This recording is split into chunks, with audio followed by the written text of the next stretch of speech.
Hey, what's up? This is TJ. Thank you for joining me. This is another video, the 8th video in my series on the Neural DSP Quad Cortex right here. And this is going to be an all-talk video. So if you're looking for sound samples or other things about the Quad Cortex, I would suggest that you check out those other videos that I have already put into this playlist.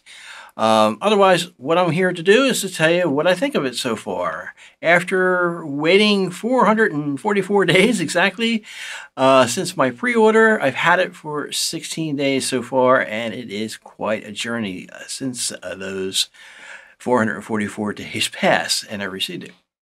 So I have some deep thoughts about it, and I thought I would share them with you. The first thing I want to say is I really think that the form factor of this is awesome. Probably top of the line in terms of all modelers. I mean, nothing out there is this small with this many buttons with a touch screen. Nothing else out there comes close to this.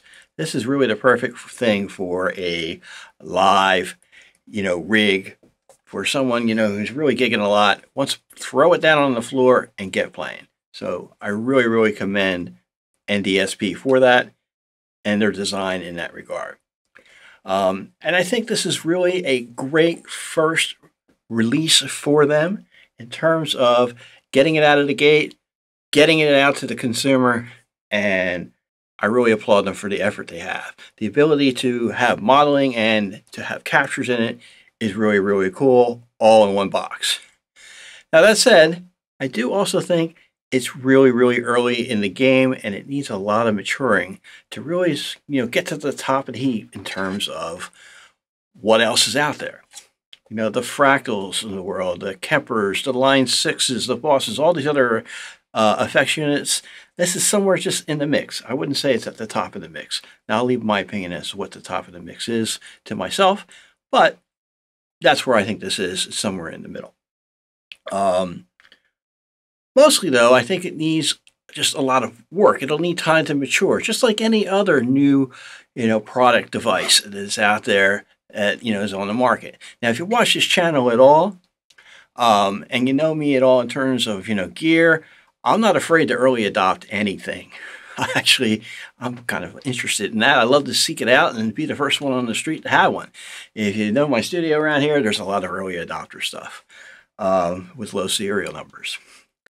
Well, here with the Quad Cortex, I think it definitely needs some things. Definitely needs more amp models. It needs better effects or more varied effects, I guess is even a more better term. Some of the effects I think are really, really good. Some of them are, they're okay. Probably, for example, the spring reverb. I'm a big fan of spring reverb. I love the sound of that. To me, that's the sound of an amp. That really has the original spring reverb on them. Some people don't like spring reverb. Some people don't like spring reverb, excuse me. But I really like it, and I think it's kind of meh on here. The other reverbs are pretty good, though. So, are they top of the heap? No, I don't think so. But they're definitely in the mix, and they're definitely usable for a gigging, musician. Now, in those 16 days that I've had this, I've had the opportunity to make captures. I've had the opportunity to run it in a 4-cable method. I've had the opportunity to try some clean tones. I compared it to my Kemper, done a lot of things with it so far. But I have run into a couple problems. Really, the biggest problem I run into is when making captures. I've had a couple instances where it sent out of the mains here, instead of the capture out, which is supposed to go to the amp, it sent out the mains, the test signals that are supposed to go to the amp, but those are supposed to come out of the capture output. And then it got sent, because I had it plugged into my mixer and then through my speakers. Now, the first time it happened to me, it literally scared the shit out of me. I'm not going to lie. Now, I knew what it was as soon as I heard it, but it came through pretty loud. And that's not necessarily because this was turned up so loud. It's because my, system here was turned up loud because I was playing guitar, and I like to play guitar loud. What guitar player doesn't like to turn up his guitar, right? Okay, fine. At the time that it happened, it also had a crash just before that.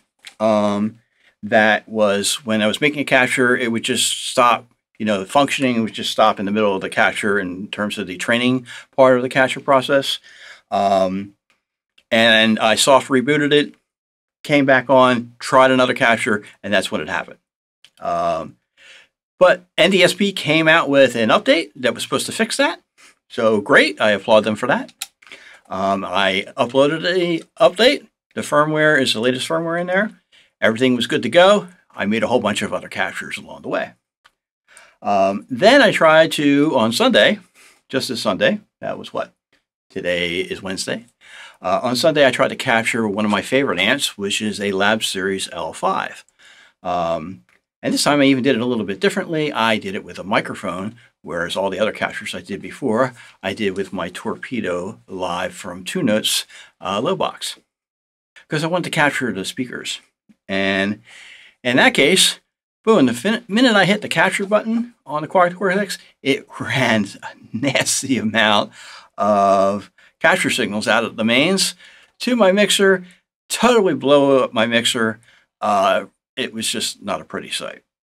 And so from that point on, something happened also to the Quad Cortex, and it starts to make a lot of nasty noise.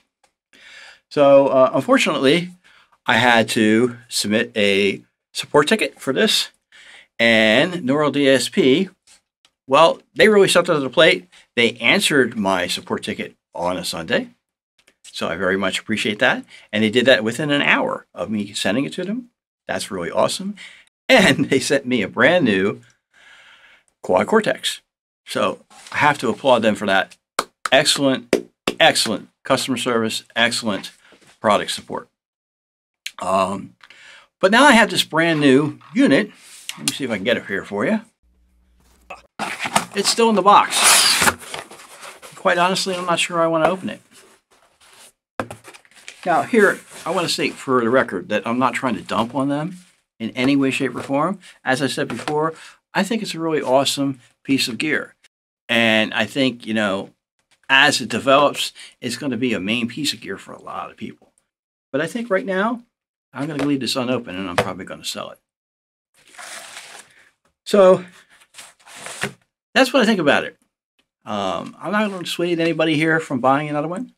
I think that they should probably take a look at it. It's definitely a solid choice. But I do hope that the Neural DSP makes a lot of improvements. And hopefully, what happened to me doesn't happen to anybody else. That's it for my talk on the Neural DSP. I do hope that you enjoyed this video. If you like the videos that I do here, at least you know you're getting the fair shake. There's no paid promotion here. And if you like them, please do share it and subscribe. Thanks so much for joining me, and I'll see you next time.